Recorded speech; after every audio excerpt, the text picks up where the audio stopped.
Pelaksanaan pemberlakuan pembatasan kegiatan masyarakat yang dilakukan pemerintah Kota Banjarmasin hingga beberapa kali akhirnya mulai membuahkan hasil. Dikarenakan status Banjarmasin telah berada di level 2, pencapaian target pemberian vaksinasi COVID-19 kepada warga pun terus ditingkatkan. Proyek ini pemberian vaksinasi sudah mencapai lebih dari 62%.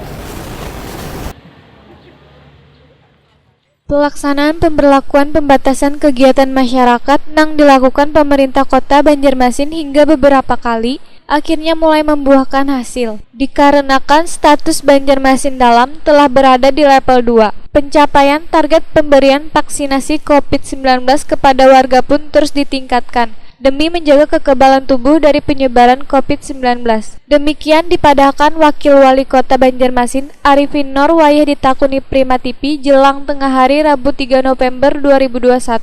Menurut Arifin Nur, pemberian vaksinasi wayah ini sudah mencapai lebih dari 62%, dengan gencarkan pemberian vaksinasi yang hampir saban hari dilakukan. Maka pemerintah kota pun, ujar Arifin Nur, sangat optimis bila target pencapaian 80% akan diperoleh pada akhir tahun 2021 nanti. Arifin Nur meminta bagi warga yang belum bervaksin supaya segeranya mendatangi puskesmas maupun pusat pelayanan kesehatan lainnya.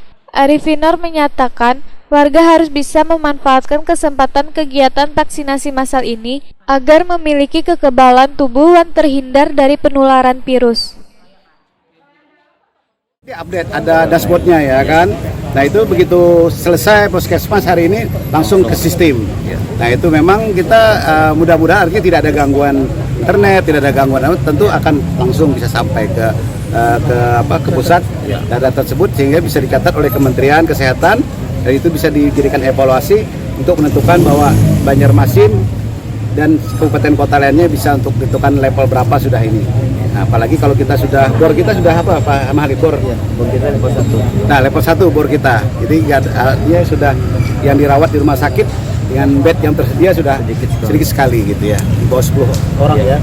Dari ini di bawah 10 orang.